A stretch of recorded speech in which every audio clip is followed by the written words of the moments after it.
Hello जी, good morning, Ram Ram. स्वागत है आप सभी का मेरी एक और नई वीडियो में। आशा करती हूँ आप सब लोग बहुत अच्छे होंगे। तो आज सभी हाउसवाइफ को मैं बताने वाली हूँ सुपर फास्ट सिलाई करने का बेस्ट तरीका। इस तरीके से आप भी दिन में 8 से 10-12 ब्लाउज आसानी से सिल सकती हैं और आप भी अपनी कमाई डबल कर सकती हैं। देखिए, जब स्पीड बढ़ेगी, काम डबल होगा, तो कमाई भी डबल होगी ही होगी।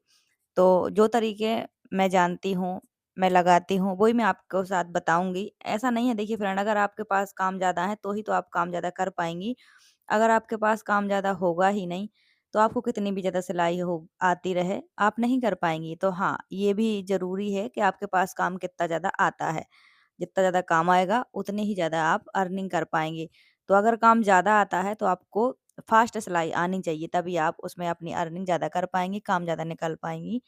तो चलिए मैं आपको अभी बताती हूँ, लेकिन सबसे पहले मैं आपको ये बता दूँ कि मैं क्या कर रही हूँ अभी फ़िलहाल। तो देखिए, मैं सब तरीके के काम करती हूँ, मैंने आपको पहले ही बताया है कि मैंने अपनी मशीन से, ऐसा नहीं है कि कोई बड़ा बुटीक खोल रखा है तो मैं सिर्फ़ नए-नए कपड़े बनाती हूँ, ऐसा नहीं है। अगर अपना कोई फटा सूट, फटा पैंट लेके भी आता है, तो मैं वो भी उतने ही मन से, उतनी ही खुशी से, लगन से करती हूँ, जितने से मैं नया काम करती हूँ। क्योंकि देखिए, मैं घर में सिलाई कर रही हूँ, कोई ऐसा बड़ा सेटअप नहीं है और ऐसा भी बहुत ज़्यादा काम नहीं है कि पुराने काम करने का समय नहीं है मेरे पास, क्योंकि पैसे मुझे इससे भी मिलने हैं, तो इसको भी मैं उतने ही प्यार से करती हूँ, क्योंकि जिस ग्राहक का पुराना काम करती हूँ, उसी का मुझे नया भी करना है।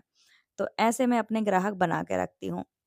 तो ये जो मैं काट रही हूँ, ये साड़ियाँ हैं 2, और मैं पहले भी ये काम कर चुकी हूँ। मतलब मैं आपको शायद बताई थी कि ये जो साड़ियाँ होती हैं पुरानी, तो हमारे यहाँ जो हम मैं एमपी शिफ्ट हो गई हूँ, तो हमारे यहाँ क्या होते हैं, अलमारियाँ होती हैं, घरों में रैक होते हैं। तो रैक में कोई भी सामान चढ़ा के रख दो, तो वो मतलब अच्छा अगर नहीं है तो दिखाई देता है। लेकिन आप साड़ियों के अगर पर्दे बना के लगा दें, तो वो सामान ढका रहता है और पर्दे लगे रहते हैं, तो अच्छा भी लगता है। तो अगर आपके पास भी इस तरीके की पुरानी साड़ी है, तो आप भी बना सकते हैं पर्दे। तो देखिए, सिंपल पर्दे बनाने के लिए आपको साड़ी को काटने की ज़रूरत नहीं है। आप उसको ऐसे भी लगा सकते हैं डोरी डाल के, और वो बन जाएगा। लेकिन मैं ये जो बना रही हूँ, मैं इसको काट रही हूँ। काटने की वजह ये है कि ये फ्रिल वाले पर्दे बनाने हैं, ताकि नीचे इसमें फ्रिल दिखाई दे, लटकते दिखाई दें, अच्छे लगें। तो इसीलिए पहले इसको काटना है, फिर इसमें एक फ्रिल क्रिएट करनी है, मतलब फ्रिल बनानी है। इसके बाद और ये पर्दा रेडी हो जाएगा। तो एक लंबा-सा पर्दा रहेगा रैक के लिए, ये डोर का पर्दा नहीं है, मैं आपको बता दूँ। ये फ्रिल का पर्दा है और ये ऊपर रैक में लगाने का है। आप इसको किचन में भी लगा सकते हो, जो अलमारी होती है ना किचन में, शेल्फ के किनारे-किनारे, वहाँ भी लगा सकते हो। तो मैं ऐसे और भी बना चुकी हूँ अपने कस्टमर के। तो जैसे जो साड़ियाँ पुरानी होती हैं, कहीं से जल जाती हैं या नहीं पहननी हैं, तो उनके आप ऐसे फ्रिल वाले पर्दे बना सकते हो। और आप गेट के लिए भी बना सकते हो, अलमारी के लिए, कूलर के लिए, पंखे के लिए, गोदरेज के लिए, आप सबके लिए बना सकते हो। फिलहाल तो मैं रैक के लिए बना रही हूँ काफ़ी लंबा-सा। साड़ियाँ बहुत सुंदर हैं, इसके फ्रिल वाले पर्दे बहुत अच्छे लगेंगे। बस इसमें फ्रिल लगानी थी, इसलिए मुझे काटना पड़ रहा है, वरना बिना काटे भी इसके पर्दे बन सकते थे, सिर्फ़ ऊपर से एक सिलाई लगानी थी, जिसमें डोरी डल जाए और बन जाता पर्दा। पर उन्होंने कहा कि नहीं, फ्रिल वाले बहुत अच्छे लगते हैं, आप फ्रिल वाला बनाओ। तो इसीलिए मैं इसको काट रही हूँ और इसमें फ्रिल बना के लगाऊँगी और बाद में ये रेडी हो जाएगा। तो आप भी अपने लिए इस तरीके से बना सकती हैं। देखिए, इसमें कुछ ज़्यादा कटिंग नहीं है, कोई ज़्यादा झंझट नहीं है, और मेन बात है कि इस काम के भी मुझे पैसे ही मिलने हैं, तो मैं इसीलिए कर भी रही हूँ। फ्रेंड, आजकल हमारे यहाँ का मौसम बहुत ख़राब है, लगातार बारिश चल रही है और उसी की वजह से मेरा काम भी नहीं हो पा रहा है, क्योंकि लाइट ही नहीं रुक पा रही है। क्योंकि देखिए, जो सिलाई का काम होता है, कटिंग स्टिचिंग का जो भी है, वो सब अपने अंदर ही होता है। सूखे-सूखे का काम है, साफ़ मौसम और साफ़ एरिया का काम है। लेकिन बाहर बारिश भी है और लाइट भी जा रही है, तो इस वजह से मेरा काम प्रॉपर तरीके से नहीं हो पा रहा है।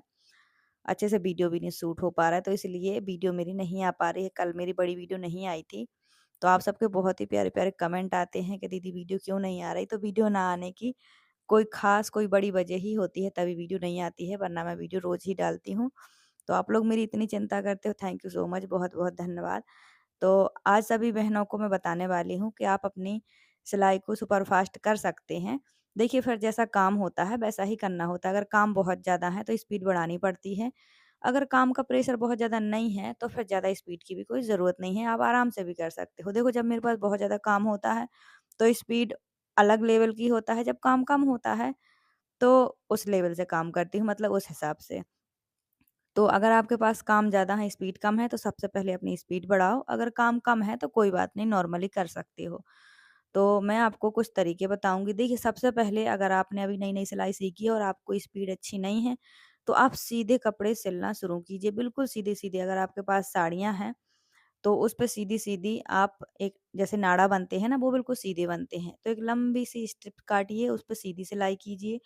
आपकी स्पीड बहुत तेज़ी से बढ़ेगी। जब भी आप सीधी सिलाई करेंगी, आपकी स्पीड बहुत तेज़ बढ़ेगी। अगर आप डायरेक्ट किसी ब्लाउज़ को बनाएँगे, गले को बनाएँगे, सूट को बनाएँगे, सलवार की मोहरी बनाएँगे, कुछ भी ऐसी चीज़ बनाएँगे जिसमें बारीकी से काम होता है, फिनिशिंग से होता है, तो आपको काम करने में डर भी लगेगा और आपकी स्पीड भी नहीं बढ़ पाएगी।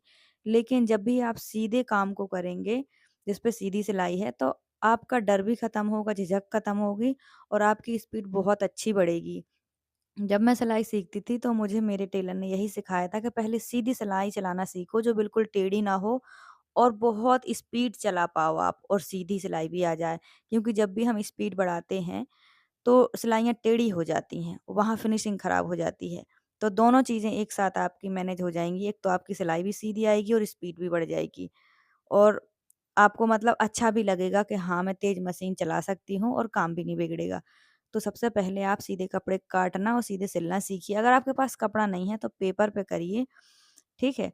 और अगर वो भी नहीं है तो आप सुई बस निकाल दीजिए अपने मशीन की और ऐसे ही अपनी स्पीड बढ़ाइए, मतलब चलाते रहिए मशीन, बस चलाते रहिए ताकि आपको जो वो हो जाए एक कि हाँ, आप बहुत तेज़ चला सकते हो, इसे कंट्रोल कर सकते हो। और फ्रेंड, अभी मैं आपको ऐसे और भी कई सारे तरीके बताऊँगी जिससे आपकी स्पीड भी बढ़ेगी, काम भी बढ़ेगा, आपका सिलाई में मन भी लगेगा, लेकिन आपको ये सब चीज़ें ध्यान में रखनी पड़ेंगी। तो आपके पास अगर काम ज़्यादा है, ग्राहक अच्छे हैं, तो आप 1 दिन में अपनी स्पीड बढ़ा के सही तरीके लगा के 10 ब्लाउज़ भी कर सकती हैं तैयार सिलकर, 12 भी कर सकती हैं, 15 भी कर सकती हैं।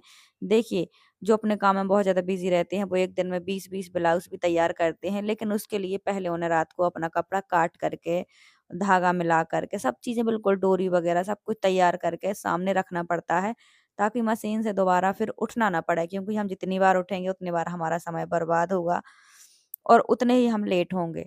तो अगर आप ये सब तरीके लगाएँगी और आपके पास ग्राहक अच्छे हैं, तो आप 1 दिन में 8-10 ब्लाउज़ सिल सकती हैं।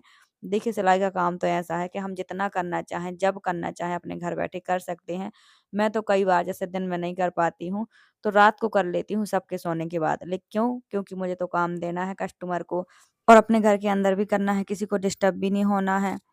तो इस तरीके से हम अपने सिलाई के काम को घर में रह के मैनेज कर सकते हैं। देखो, अगर दुकान खोल रखी होती तो समय से उसको खोलना पड़ता, समय से उसको बंद करना पड़ता। लेकिन घर में सिलाई करने के यही फ़ायदे होते हैं कि जब टाइम मिले तब आप अपनी मशीन को चला के अपना काम पूरा कर लो। तो देखिए फ्रेंड, अगर आप घर पर सिलाई का काम करती हैं और आपको लगता है कि 1 दिन में ज़्यादा ऑर्डर पूरे नहीं हो पा रहा है, ज़्यादा काम नहीं हो पा रहा, तो आज मैं आपको बताऊँगी कि सुपर फ़ास्ट तरीके से सिलाई का काम कैसे किया जा सकता है ताकि आपका समय बचे और आपका काम ज़्यादा, मतलब चाहे सिलाओ ब्लाउज़ सिलो, चाहे सूट सिलो, मतलब ज़्यादा काम पूरा हो, ज़्यादा ऑर्डर पूरे हों। तो अगर आपको 1 दिन में ज़्यादा काम निकालना है, ज़्यादा सिलाई करनी है, तो जैसे मैं करती हूँ बिल्कुल वैसे ही करना है। सबसे पहले मैं कपड़े की कटिंग और सभी ज़रूरी हिस्सों को एक साथ तैयार कर लेती हूँ। इससे बार-बार एक ही काम को करने में समय खराब नहीं होता। जैसे मान लीजिए सूट काटा, तो सूट के लिए हम बुकरम पास में रख के फ्रंट और बैक के गले भी काट लें, कोई डिज़ाइन काटना है तो वो भी काट लें, सलवार की मोहरी काटनी है तो वो भी तुरंत के तुरंत काट लें, बाद में दोबारा ना उठना पड़े।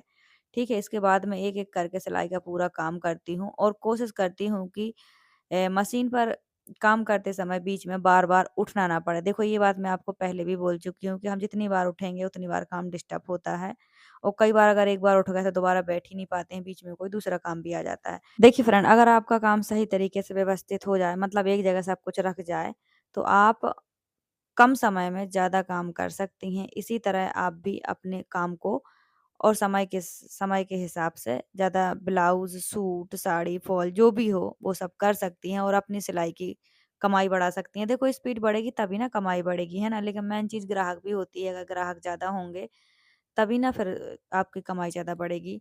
तो सबसे पहले ग्राहकों को खुश करना भी फ्रेंड बहुत ज़रूरी है। ग्राहक अगर एक बार बिगड़ गया ना तो वो कई ग्राहक बिगाड़ देता है। तो फ्रेंड, अगर आप भी सिलाई से कमाई करती हैं तो एक कमेंट करके ज़रूर बताइएगा कि आपके यहाँ कैसे-कैसे ग्राहक आते हैं और आप किस तरीके से परेशान होती हैं, किस तरीके से मैनेज करती हैं और आपका काम कैसा चलता है और आपने अपने काम की शुरुआत कैसे की थी और आज आप कहाँ तक पहुँची हैं, कितनी अर्निंग कर लेती हैं। प्लीज़ आप ये सब शेयर करिएगा। अगर आप अपनी स्टोरी मेरे साथ शेयर करेंगी, तो शायद मैं आपकी स्टोरी पर एक वीडियो बनाऊँ और अपने व्यूअर्स को बताऊँ कि देखिए, इन्होंने अपने काम को कैसे बढ़ाया, कैसे चलाया।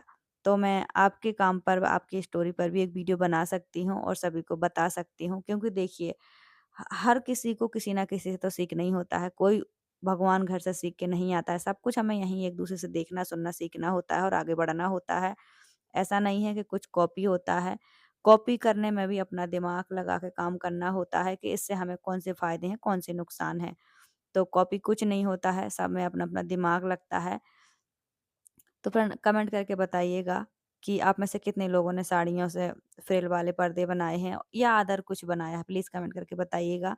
और हमारे यहाँ तो सब लोग अपनी साड़ियों का अच्छा यूज़ करते हैं, कहीं गद्दा, कहीं तकिया और कहीं फ्रिल वाले पर्दे, कहीं कुछ मतलब बना लेते हैं। तो ये देखो कितना बार अच्छा फ्रिल वाला पर्दा बन गया है, ऊपर से तो नॉर्मल है, नीचे से देखो फ्रिल कितनी प्यारी लग रही है।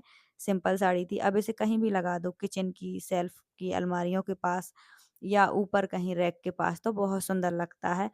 तो अगर आपने नहीं बनाया कभी तो ज़रूर से बनाइए, अगर आपके पास साड़ियाँ हैं, जैसी भी हों, तो आप फ्रिल वाले पर्दे ट्राई ज़रूर करिएगा, बहुत सुंदर लगते हैं। मैं अभी कई सारे बना चुकी हूँ और अभी भी देखो बना रही हूँ। ये बहुत दिन से रखे थे, तो मैंने सोचा बना दूँ, कस्टमर को टोकना ना पड़े, बना के दे दूँ, ज़्यादा समय नहीं लगता, मिलना तो पैसा ही है।